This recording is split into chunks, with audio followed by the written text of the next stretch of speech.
Some underlying numbers on Kaiden Guhle's game from last year are very, very shocking, but it shows that he might have been held back with his partners last year. We'll be getting into that, plus who has the worst contract heading into next year on the Montreal Canadiens, and finally, now that Joel Edmondson's gone, we're going to discuss who might be most deserving of the new alternate captaincy and why that might just be Cole Caufield, so stick around for this edition of Habs Digest. Jesse, the first thing, Kaiden Guhle, I think he's poised for a breakout year. Right, talking a bit about Kaiden Guhle, right, the former first-round pick, a ton of hype coming into last year, and I think he lived up to it, being probably the Habs' best left-handed defenseman for a good chunk of the year, until Mike Matheson really found his footing and got going. But Kaiden Guhle was so solid all year long, at least to the eye test, but apparently his underlying numbers were, by one article's quote, flat out awful if you look at the bottom of this. And let's get into what this means. When Guhle was paired with Edmundson or David Savard, his two most common D partners, the Habs had a really bad percentage of controlled shots, and their expected goals for were way too low for a top defensive pairing. But on the other side, when he played with Jordan Harris or Jonathan Kovacevic, these advanced statistics shot to the moon. Basically, in these, over 50% is what you want, because CF is shots controlled and high danger is HD CF, so 50% means each team's about equal, but if you're over 50%, you're definitely getting the better of the other team when you're on the ice. So I thought this was super interesting, Jesse. Do you think this was a mental thing with Kaiden Guhle? Do you think that maybe the coaching staff was holding him back by weirdly playing him with better D partners? It's very strange.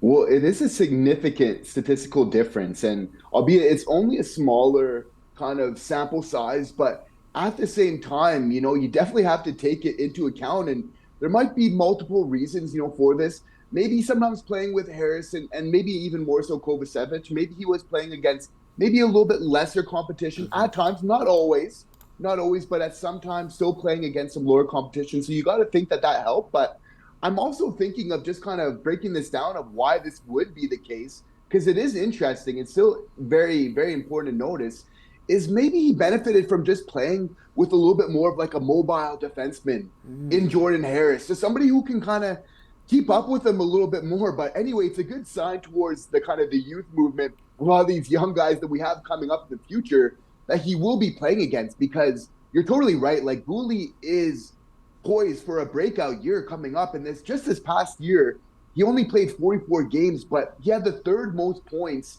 at even strength among all rookie defensemen. So we always talk about his excellent defensive play all the time, but he does have that offensive game, which I think is going to really come out. And I think it's normal kind of like for a young defender like this to maybe not have the best numbers against the best competition, but he's excelling when he's playing against maybe a little bit lesser competition. So for me, that's like a really good sign that in a couple of years, he's going to have great numbers even against, those first line guys. Yeah, I mean, like, you don't expect these young rookie D-men to come in and immediately shut down the other team's top line. I mean, it happens sometimes, but very rarely. But even so, like, there were a lot of times throughout this year where we just looked at Guhle, and the one thing I think we said the most, and a lot of analysts, announcers, play-by-play guys said the most, is he looks like a veteran out there. And like you said, when you're out there dominating against the people you're supposed to dominate, and you just learn that, because the top-end guys in the NHL have tricks that a lot of these guys have just never seen before. But once you learn to adjust, that's when you're going to end up being that much better.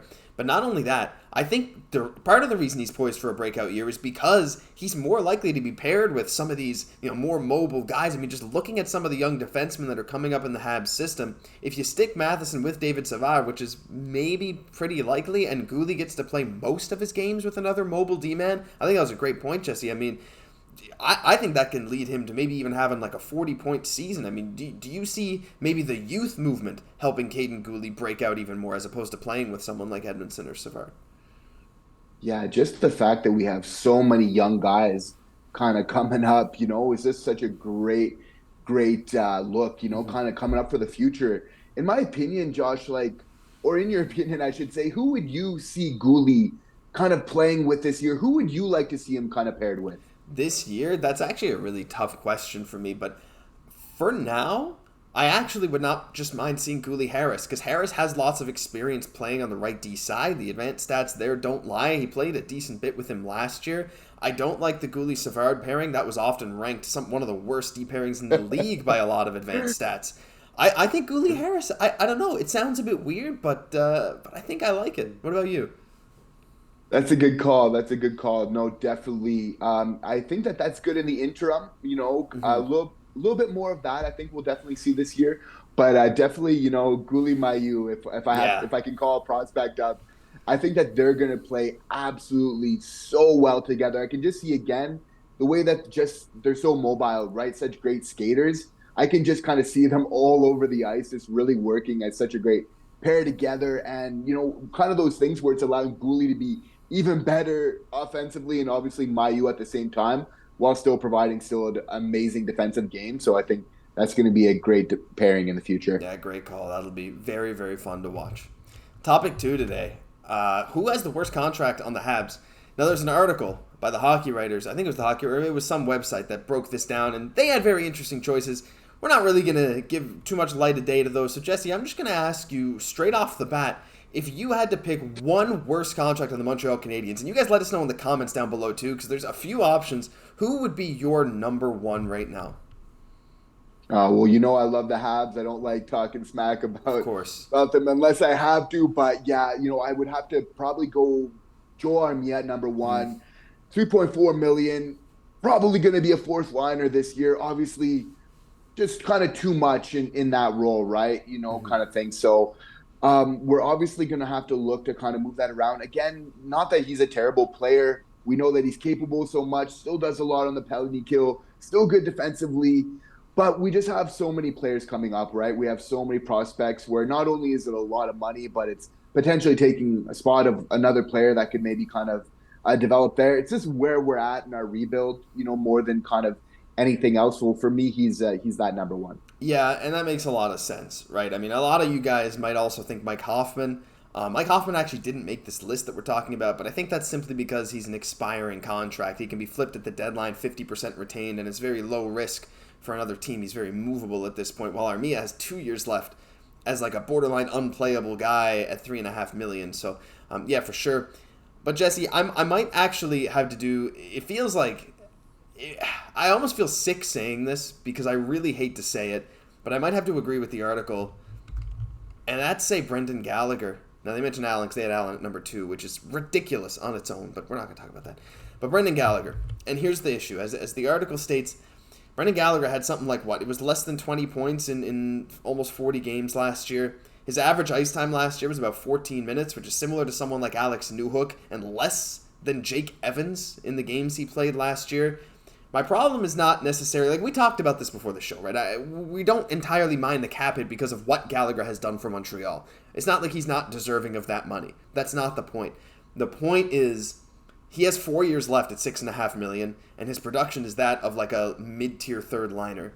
And when you're trying to build a contender, you're going to have these young guys who need extensions. You're going to want to go out and sign guys, and that money that Gallagher is tying up may or may not kind of hurt the Habs, and he's not really a movable contract yet. So as much as I hate to say it, because I love Gallagher, a lot of us I'm sure do love Gallagher, I just feel like it might be the worst thing to deal with, at least on the contract front for the Habs in the next couple of years. It's true, and you have to feel like it was a lot of term to give to a player that plays the way that he does. Mm-hmm. And we all know that we love Brandon Gallagher, and it's so hard to knock somebody and almost to kind of to that be a Yeah. point in negotiations of kind of leverage, the fact that he's giving so much for his team. But it is true, right? Like you're taking a gamble when you're giving such because again, the cap hit, we know that it's going to be going up in the next couple of years. That's not the biggest issue, it's just so much the term of this, Yeah. right? So for a player that plays this, obviously Marc Bergevin was the one that made this deal. That's really the issue here, right? So more than anything else, it's a player that obviously he's sacrificing himself every night. So his play has diminished. He had a career low last year, obviously because of the injuries. This is where it's coming from. Make no mistake, he'd be a talented player otherwise. So obviously, I hear where you're coming from, definitely on that. I think some of it's kind of some retroactive pay, for Yeah. lack of a better term, and the fact of his contracts before that he was underpaid. So it is normal sometimes in the NHL where agents, teams, they'll tend to balance things out a little bit like this. So it's what we see. But it is true that it is a fair amount of money and term still on the books here. Yeah, it's going to be tough to deal with, and I hate saying it. I mean, Army is bad too, but let us know in the comments. Do you agree? Do you disagree? Is there someone else you might put up there? There was also like someone like Josh Anderson on the list, so let us know down below. We'd love to hear from you. Final thing, very, very quick, Jesse. Just a minute or two to talk about this. But is Caufield the next alternate captain of the Habs? There was an article discussing who might take over that extra alternate captain role, at least permanently now with Joel Edmundson gone. And they say, why not Caufield? He signed an 8-year contract. He took less than Suzuki. It's a sign of respect. He loves the city. Why not give him the responsibility to help Suzuki? Now, we got to assume Brendan Gallagher's coming back with his A next year while he's active. But that second A, Jesse, should that go to Cole Caufield? Or maybe should the Habs do something where they, like the Leafs do, where you have some home alternates, some away alternates? What are your thoughts? Do you think it should be Cole or someone else? That's why I love doing this show with you, Josh. It's a great conversation worth having for sure, because I think that you could make some solid points that he deserves it, right? Is, obviously we talked about recently, like Suzuki's obviously the captain, part of that leadership group, but then Kaiden, Guhle, and then Cole Caufield have been sticking around the summer, sticking around Montreal the whole summer, and we see that that's always what teams kind of want from their leaders, to be a presence in the community. So you see that he is being groomed for this. Obviously, Kent Hughes has said he wants to make this an offensive type of team. So obviously kind of putting a highlight on probably your best goal scorer, obviously is a good look in this regard. So I think he's definitely worthy of consideration of this for sure. Besides him, the person that definitely comes to mind for me would be Matheson. Again, always great to have vets in those leadership roles. A great player, obviously still new to Montreal, but a great player as well. So for me, it would probably come down, to those two. Feel free to definitely let us know in the comments, guys, who you guys would think who would be the best next assistant captain. Yeah, because there's a lot of discussion here. You guys got a lot to tell us about today because we're just giving our best guesses. I'm on board with you. I think Matheson. I think David Savard is also a solid candidate. We saw him with it at points last year. Even someone Josh Anderson. I don't even know. Maybe Sean Monahan's another big name that comes to mind as well as a veteran. But again, he's on a 1-year deal. So Matheson's at least here for a couple more years. And he's a veteran, and he's a good player, and I feel like that's kind of all the qualifications you need. But it would be interesting if they decided to go full youth movement, go Suzuki, go Caufield, have those letters in the top line, and yeah, I guess we'll just have to wait and see. But it's a very, very interesting question nonetheless. But that'll do it for this edition of Habs Digest. If you enjoyed, leave a like, comment, subscribe to the channel, help us hit 6,500 subs. We're less than 100 away, so if you're still here at this point in the video and you haven't hit that subscribe button, I don't know what you're doing because you've been watching this whole video. You clearly enjoyed it, so hit the button now. We'd really appreciate it. I'm Josh Gosse for my co-host Jesse Poirier. We'll catch you in the next one.